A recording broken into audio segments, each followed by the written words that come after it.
Hi, everybody. Welcome to week 4 of our English 5795 online course. Whew. So, we've been thinking a lot over the past couple of weeks about our own interactions with our writing spaces and then kind of stretching out the limits of our imagination to think about, for the first time, our writing ecologies and how we might map those. So we're going to continue this week considering various ways that space interacts with and produces meaning. And we're going to use a particular theoretical frame to start thinking about this meaning making in a rhetorical sense.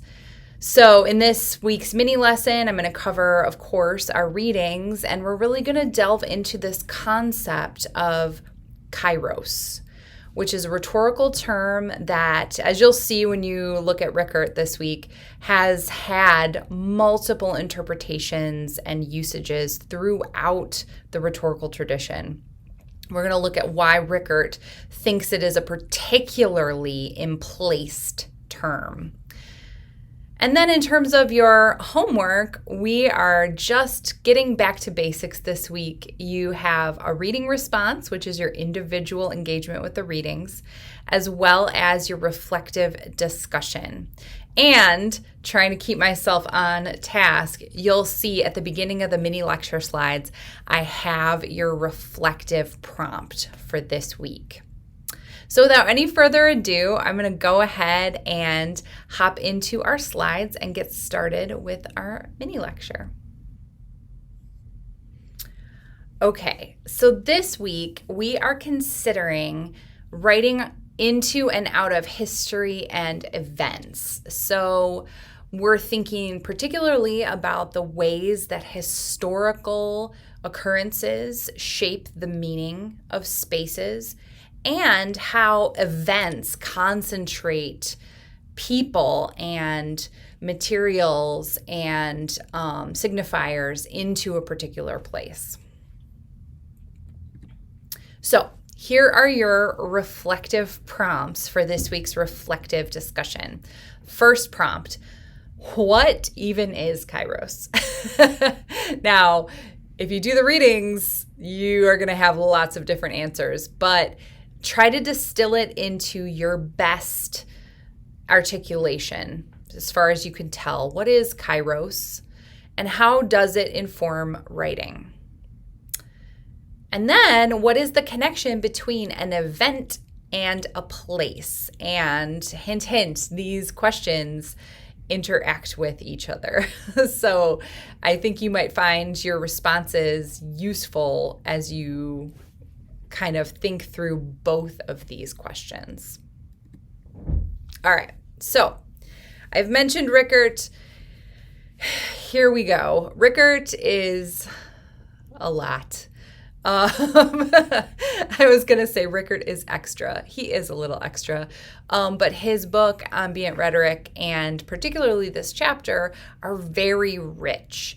And I think one of the things we can pull from this chapter is a lengthy and detailed unspooling of the various usages that kairos has had throughout the rhetorical tradition. One of the things Rickert's going to take care to do is to elucidate why and how he sees space as being embedded in the term kairos and the theoretical frame of kairos from the very beginnings of the rhetorical tradition. So he's going to sort of unpack those spatial dimensions and then trace out throughout the rhetorical tradition historically how he sees kairos to have lost that spatial element as the term and as the theory sort of takes on a more time-based or opportunity-based meaning. Not to say that those meanings aren't relevant. I think one of the things we can see is the validity of how the term has been used and how that usage has evolved. Kairos often is like the right thing at the right time, opportunity, decorum, or the most common definition I've heard is timeliness. The timeliness of a communication. Is it the right response at the right time, or the right utterance at the right time? Now, Rickert is going to not dismiss any of those usages, but he's going to say, let's put them together and agree that contemporary Kairos has a vitality. So yes, it's time-based, it has a chronology, but it also has a location or a vitality, which earlier in his book, Rickert likens to the space of a living thing growing. So I believe it's in the prologue of this book, he talks about the terroir of wine and how when you grow a grape in a particular region, whatever's in the soil gets transmuted into that grape, and then hence the wine. You can sort of taste where that wine is from. That's the idea of this emplacement that Rickert's getting at here with Kairos, is that it's both time-based in that, if you think back to that grapevine metaphor, that's happening in time. You have to do things at the right time to produce the grapes in a healthy way. But in the same sense, you have to put that vine in the right place. So it's time and space working together in this vital sort of more complex understanding of the term. So in the end, really though, what is Rickert arguing? He's arguing for a dissolution of the subject-object relationship and he's thinking that we need to attend more. So let me back up for a minute. Subject-object relationship in Kairos is, am I relating as the subject, or am I relating the subject to its object in the right way at the right time? And he is saying we need to attend more to the materiality of a rhetorical situation. So this vital emplacement of Kairos is his argument, that it's both and. It's both timeliness and materiality and emplacement. And I just love his final analogy as he's talking through the Keyser Söze scene at the end of The Usual Suspects, and pointing out that it's not just the timeliness of Söze's responses, but also how Söze is using the space around him to weave this narrative. I thought that was a pretty vivid analogy. It really helped me think about the combination and this new emplaced rhetoric, this new emplaced Kairos that Rickert is putting forward.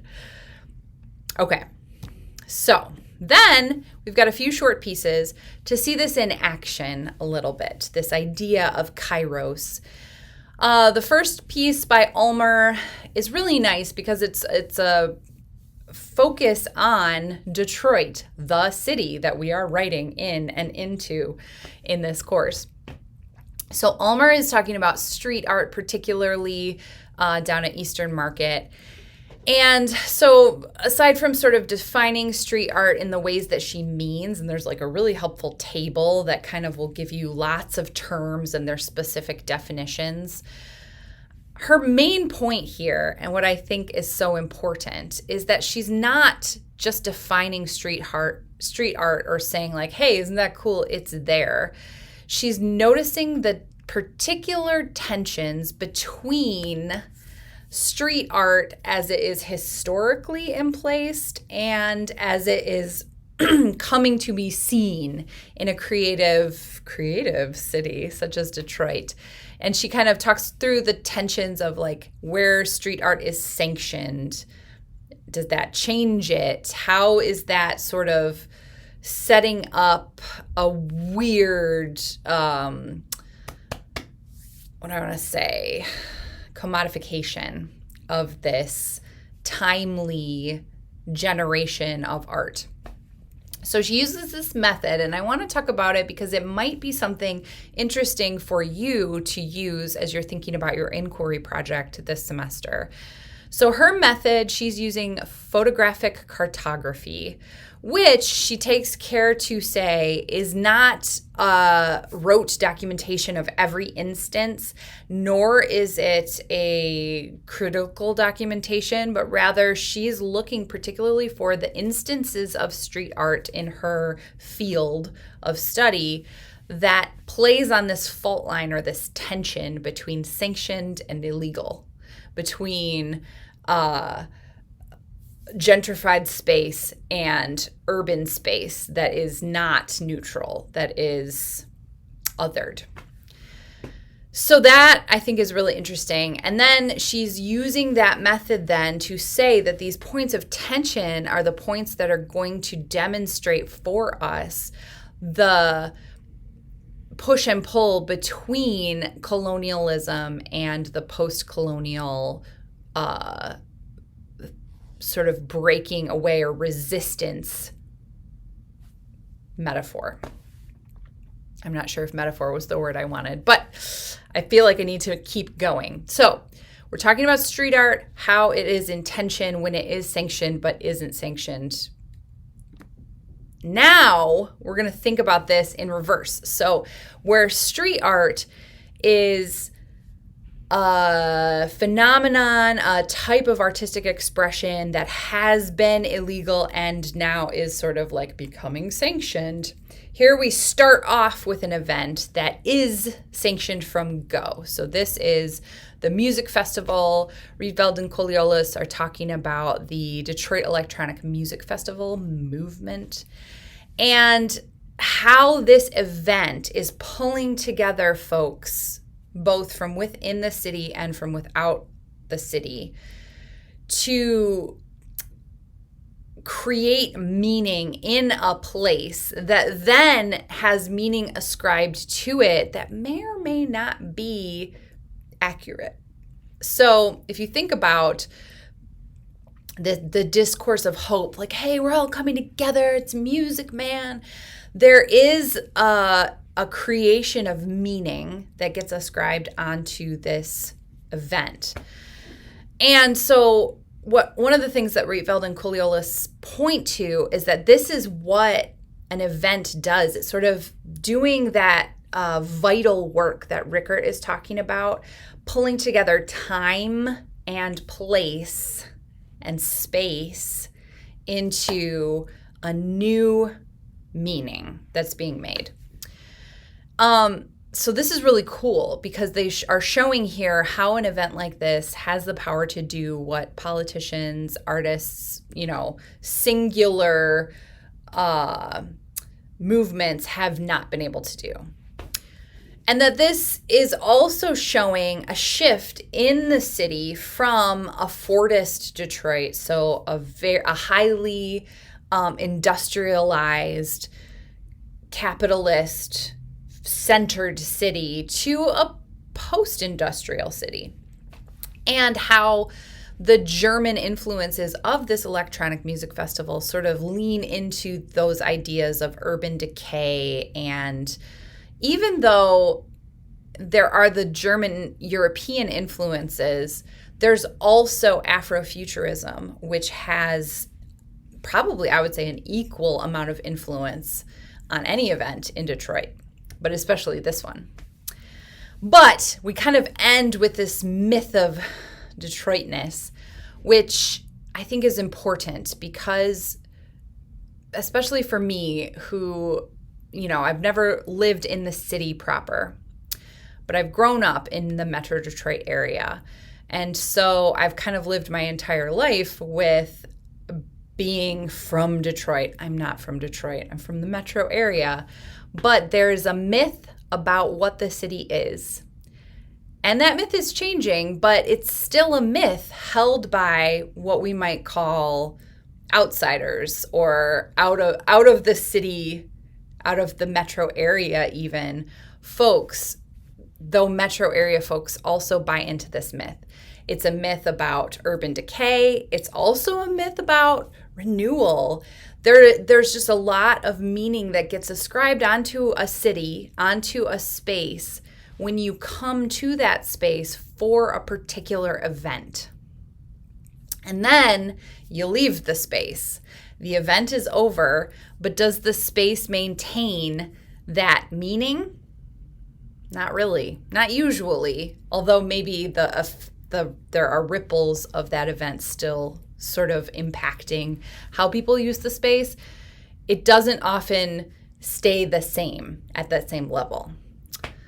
So that's an interesting thing for us to think about, especially when we get to Boone, who's going to talk about the effects of history on a space.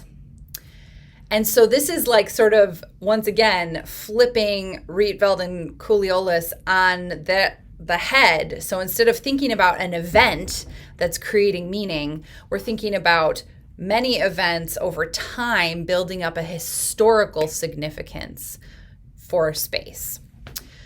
So Boone traces the lack of built environment and landscape architecture in Black Lives Matter community building. It's just sort of a critique from within where Boone is saying like, hey, we need to give attention to this aspect as well.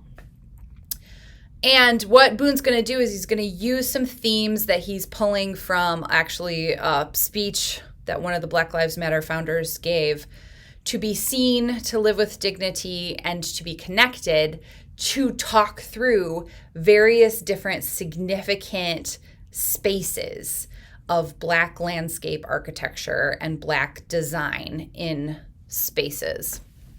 So there's so many really interesting examples: Black towns like Eatonville or Princeville, Black Wall Street in Durham, historically Black colleges and universities. And what Boone's doing is he's talking through, so like here, for example, is a picture of the square at Brown University, a historically Black college or university, and talking through all the significant historical figures, the events that have taken place in and around this space, and why that might be really important to identify, to put forth as an important piece of community renewal and development for the Black community in particular. So, that's the end of my slides. I was like, do I have another slide? I do not. I'm going to hop over to our Canvas view, look at the assignments, look at the readings, and then we'll close out this video. All right. So here we are, week 4. And like I said, we're kind of getting back into some new theoretical ground. We're thinking about emplacement and time and kairos this week. So just watch this video, which you're already doing. Lots of good, meaty readings, stuff to really sink your teeth into this week. It's a good thing it's rainy, right? I love reading and writing in the rain. Not outside in the rain, but like from the safety of my office in the rain. We've got the Rickert piece, Ulmer, Rietveld and Koolholis, Boone. And if you're interested, there is a bonus read here. It's not required, but it's going to delve into public rhetoric, especially as it relates to the Ferguson protests that occurred in our country not too long ago. So again, not a required reading, but a bonus reading if that's something that's interesting to you. Just your reading response and your reflective discussion. In terms of watching, you want to get the video watched, make sure you're spreading out your readings so that you don't go into overload, and keep up the good work. You guys have been writing very thoughtful reading responses and fabulous interactions in your reflective discussions. Keep pressing into that back and forth, okay? Like that's a huge opportunity. Like if we were face-to-face, we could have a nice, huge class discussion, but this is my attempt at getting us able to exchange ideas, to truly give some back and forth to each other, feedback on other people's ideas, getting feedback on our own ideas. So keep pressing into that and make sure you're maximizing your interaction with your classmates. Okay, I'm going to go ahead. This video is getting a little long, so I'm just going to go ahead and close it from here. I will see you guys in next week's video. Bye, everybody.